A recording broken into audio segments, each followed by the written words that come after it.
आज मेरा जन्मदिन है और आप इतनी हल्की साड़ी लेकर आए हैं। कुछ अच्छा लेकर आते, किसी होटल में पार्टी रख लेते। आपने तो मेरा मूड ही खराब कर दिया। अभी वंदना दीदी के जन्मदिन पर मनोज जीजू ने उन्हें 8,000 की साड़ी दी थी और ये साड़ी तो 2,000 की ही लग रही है। आप क्या ज़िंदगी भर ऐसे ही रहोगे? कभी कोई अच्छा और महंगा गिफ्ट नहीं दे सकते?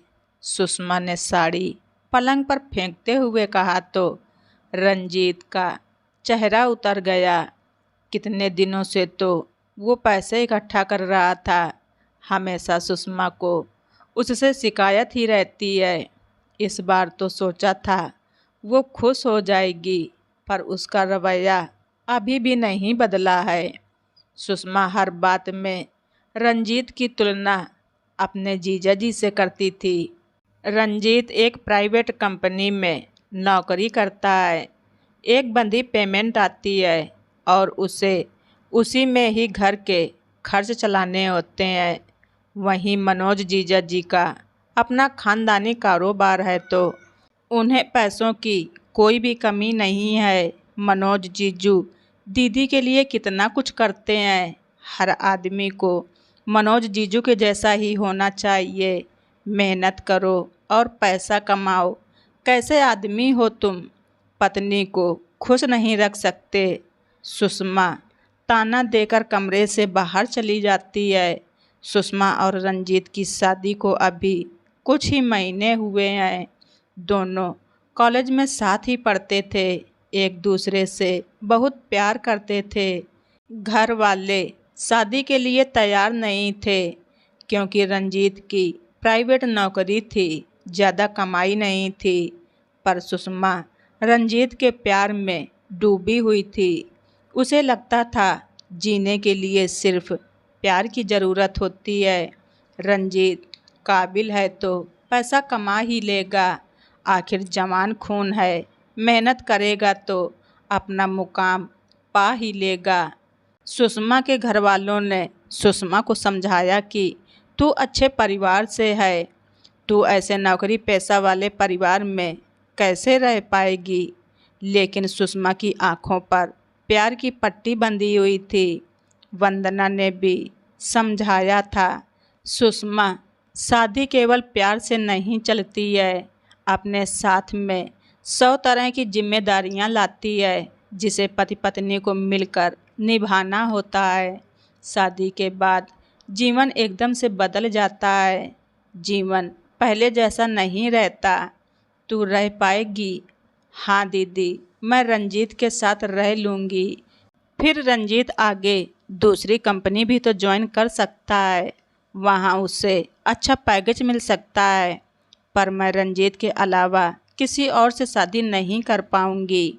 सुषमा ने जिद की और दोनों की शादी हो गई। रंजीत के घर में उसकी दादी, मम्मी पापा और 2 बहनें थीं और रंजीत घर में अकेला कमाने वाला था। दोनों बहनें अभी कॉलेज में पढ़ रही थीं और पापा दिल के मरीज थे। घर की सारी जिम्मेदारियों का भार अकेले उसके ही कंधों पर था। शादी के कुछ महीनों में तो सुषमा को सब कुछ अच्छा लगा, पर जब हनीमून के नाम पर रंजीत उसे पास ही के हिल स्टेशन ले गया तो उसे बहुत ही बुरा लगा। किसी अच्छे से हिल स्टेशन नहीं ले जा सकते थे। मनोज जीजू और वंदना दीदी तो हनीमून पर विदेश गए थे। हनीमून तो एक ही बार होता है।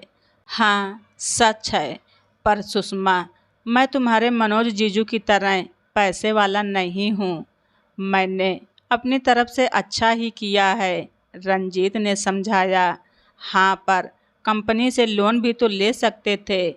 आखिर मेरे रिश्तेदारों को भी लगता कि अच्छी जगह हनीमून पर गए हैं। इससे अच्छा तो घर पर ही रह लेते। इतने भी पैसे क्यों खर्च किए? ये कहकर सुषमा नाराज हो गई। जैसे तैसे दिन गुजर रहे थे। वो दिन ब दिन चिड़चिड़ी होती जा रही थी। एक दिन सुषमा बोली, आज रात की मूवी की टिकट बुक करा दी है, जल्दी ऑफिस से आ जाना। दीदी और जीजू तो मूवी कल ही देख कर आ गए हैं। सुषमा, मैंने शादी के समय बहुत छुट्टियां ली थी और अब मुझे बचे हुए सारे काम पूरे करने हैं। फिर आज वीकेंड भी नहीं है, संडे को सब मिलकर चलेंगे। अब हम दोनों जाएंगे और मेरी दोनों बहनें क्या सोचेंगी। इस संडे को ज़रूर चलेंगे। यह कहकर रंजीत ने फ़ोन रख दिया। सुषमा का पारा चढ़ चुका था। वो गुस्से से भरी हुई थी। रात को रंजीत आया तो उसने बात भी नहीं की, और जब रंजीत ने बात करने की कोशिश की तो सुषमा गुस्से से बोली, तुम्हारा मेरे प्रति कोई फ़र्ज है भी या नहीं? कैसे आदमी हो तुम? अपनी पत्नी के लिए इतना भी नहीं कर सकते हो क्या? हम दोनों मिलकर एक मूवी भी नहीं देखने जा सकते हैं? हर समय आपकी बहनों को होना ज़रूरी है। दीदी और जीजू भी तो शादी के इतने साल बाद अकेले मूवी देखने जाते हैं, और एक तुम हो कि कभी भी हाँ नहीं करते। एक दिन मेरे लिए ऑफिस का काम नहीं छोड़ सकते थे। और वो मुंह फेर कर बैठ गई। रंजीत की सहन करने की शक्ति कम हो रही थी। परिवार में शांति बनी रहे इसलिए वो सब सुन लेता था। फिर सुषमा को समझाना बेकार था। सुषमा रंजीत से कम परेशान थी। वो उसकी तुलना अपने दीदी और जीजू से करके ज़्यादा परेशान रहने लगी थी। सुषमा, तुमने तो शादी से पहले बोला था तुम मेरे साथ हर हाल में रह लोगी, पर तुम रोज़ रोज़ जीजू से मेरी तुलना करोगी तो ना तुम खुश रह पाओगी और ना ही मैं खुश रह सकूँगा। अपना अपना कारोबार है, अपना अपना पैसा है, और मेरी उनसे तुलना करके तुम्हें दुख के सिवा कुछ नहीं मिल पाएगा। मैं कोशिश करता हूँ कि तुम्हें खुश रखूँ, अपने परिवार को खुश रखूँ।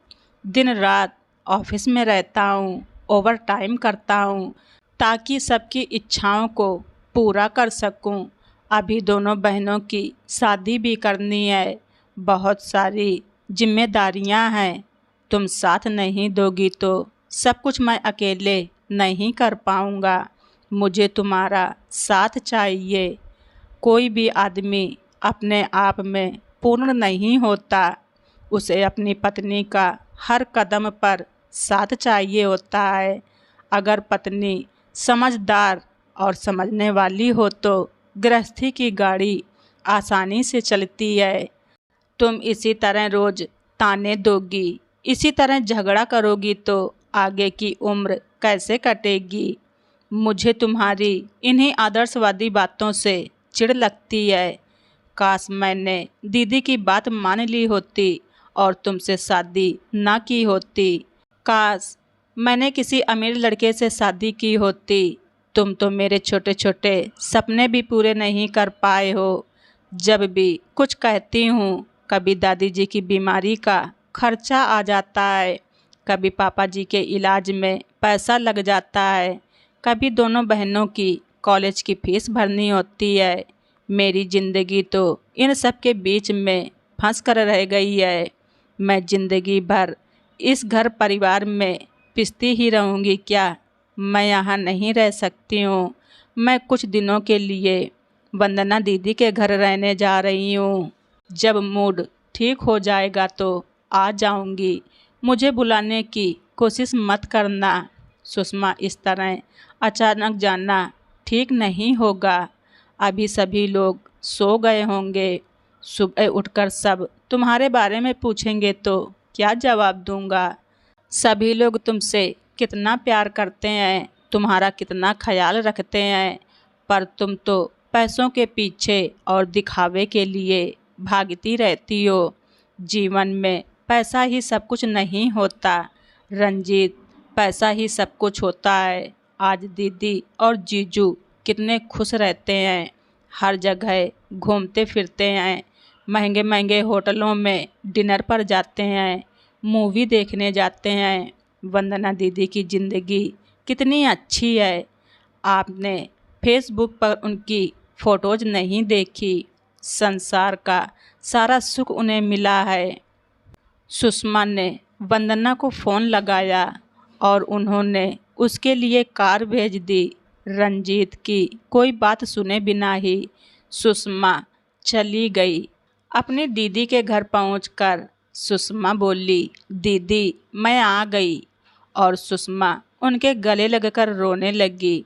वंदना ने उसे चुप कराया और खाने के लिए बिठाया। सुषमा शानदार डाइनिंग टेबल पर बैठ गई और पूछने लगी कि हमारे जीजू कहाँ हैं? मैं उनके साथ ही खाना खाऊंगी। वो तो देर से आएंगे, तू तो खाना खा ले। और वंदना ने उसे प्यार से खाना खिलाया। रात को वो सुषमा को अपने कमरे में ही लेकर सो गई। पर जब जीजू आएंगे तो मुझे रात को उठना पड़ेगा, मैं अलग कमरे में सो जाऊंगी। सुषमा ने कहा, वो आज नहीं आएंगे, तू सो जा। वंदना ने धीरे से कहा। रात को सुषमा की नींद खुली तो नीचे शोर सुनकर वो चौंक गई। वो कमरे से बाहर निकली तो बाहर का नज़ारा देखती ही रह गई। उसके दीदी के गालों पर एक जोरदार थप्पड़ पड़ा और वो ज़मीन पर गिर गईं। ये मनोज जीजू थे जो नशे में धुत थे और पिए जा रहे थे। आप इतना मत पियो, ये आपकी सेहत के लिए अच्छी चीज़ नहीं है। शराब से किसी का भला नहीं हुआ है। तू चुप कर, मुझे आज तक एक बच्चा तो दे नहीं पाई। मैं तो आज खुशी में पी रहा हूँ। मैं बाप बनने वाला हूँ। मालिनी मेरे बच्चे को जन्म देने वाली है, पर तुझे घर से भी नहीं निकाल सकता हूँ। मेरे बाप ने सारी जायदाद तेरे नाम जो कर दी है। कारोबार चलाने के लिए तेरे साइन चाहिए होते हैं, वरना तुझे तो मैं उठाकर यूं फेंक देता। बांझ कहीं की, तू मेरे साथ सिर्फ फ़ोटो में जचती है। कंपनी चलाने के लिए संबंध दिखाने पड़ते हैं, नहीं तो तेरी जैसी अपशगुनी और बांझ से तो मैं बात भी ना करूं। ये लो नए डिजाइन का हार, कल फेसबुक पर फ़ोटो अपलोड कर देना, वरना तेरे माँ बाप को सब बता दूंगा। और अपना जन्मदिन अपनी सहेलियों के साथ मना लेना। मुझे तो कल मालिनी के साथ घूमने जाना है। अपने जीजू का ऐसा व्यवहार देखकर सुषमा के पैरों तले जमीन ही खिसक गई। तभी कमरे में वंदना आई और उसके गले लगकर फूट फूट कर रोने लगी। वंदना की सिसकियों ने सुषमा को अंदर तक हिला दिया। दीदी आपने कभी मुझे बताया क्यों नहीं? जीजू का ऐसा व्यवहार देखकर मुझे उनसे नफरत हो रही है। कैसे आदमी हैं? अपनी पत्नी को कोई ऐसे मारता है क्या? और ये मालिनी, ये बच्चा, आप ये सब बर्दाश्त क्यों करती हो? घर छोड़कर चली क्यों नहीं जाती? कहाँ जाऊँ? मम्मी पापा ये सब सहन नहीं कर पाएंगे। भैया भाभी मायके में रहने नहीं देंगे। मैं कभी माँ नहीं बन सकती। उम्र किसके सहारे बिताऊंगी? यहाँ तो ऑफिस चली जाती हूँ, मन लगा रहता है। मेकअप से चेहरे की चोट और निशान छुपाकर जी लेती हूँ। सुषमा, ये पैसा, ये ऐशो आराम सब बेकार है। अगर पत्नी को पति का प्यार न मिले तो सब बेकार है। जिंदगी तो प्यार से ही चलती है। मैंने तुझे पहले रंजीत से शादी करने से मना किया था, पर वो मम्मी पापा और भैया नहीं चाहते थे। पर अच्छा हुआ तूने अपनी पसंद से शादी की। रंजीत के घर वाले तुझे कितना प्यार करते हैं, कितना सम्मान देते हैं।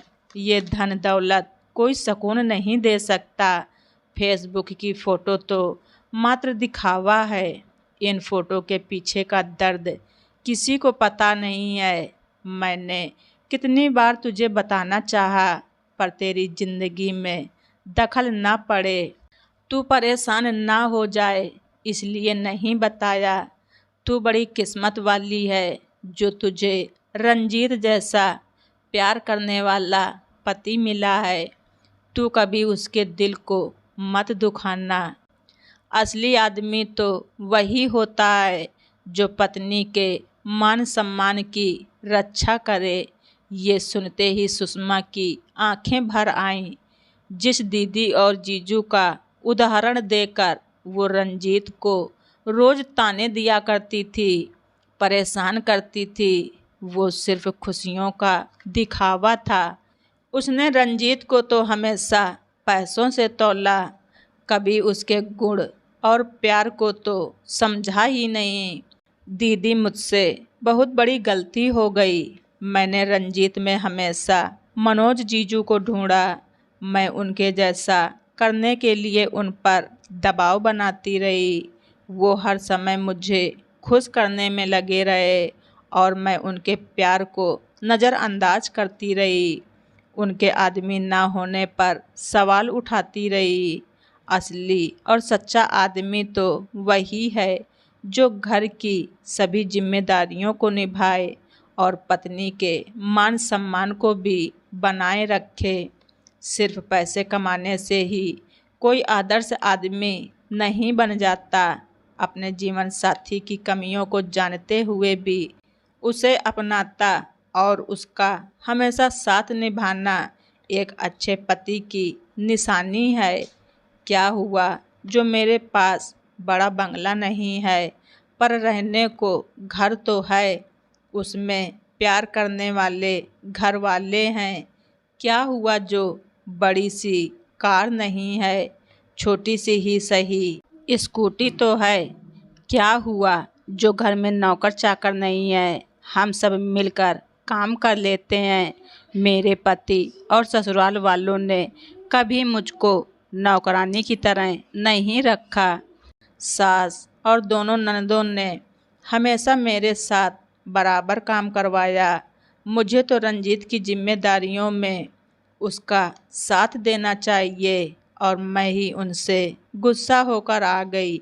दीदी, मुझे सुबह जल्दी उठकर घर वापस जाना है और पूरी रात सुषमा को नींद नहीं आई। सुबह उठते ही वो अपने ससुराल आ गई। रंजीत ने दरवाज़ा खोला और उसे गले से लगा लिया। तुम आ गई, अभी तो सब सो रहे हैं। मैं सोच ही रहा था कि सबको क्या बताऊंगा। रंजीत, मुझे माफ़ कर दो। मैंने तुम्हारे प्यार को नहीं समझा और झूठे दिखावे के पीछे भागती रही। दीदी और जीजू से तुम्हारी तुलना करती रही। तुम तो एक आदर्श पति हो। मुझसे बहुत बड़ी गलती हो गई। सच ही है, जिस तरह आदमी औरत के बिना अधूरा है, उसी तरह औरत भी तो आदमी के बिना अधूरी है। दोनों मिलकर ही तो गृहस्थी की गाड़ी चलाते हैं। रंजीत ने सुषमा को प्यार से गले लगा लिया। दोस्तों, आप सभी लोगों को हमारी ये स्टोरी कैसी लगी कमेंट बॉक्स में ज़रूर लिखें। चैनल पर नए हैं तो सब्सक्राइब करना ना भूलें। धन्यवाद। रिचा वॉइस।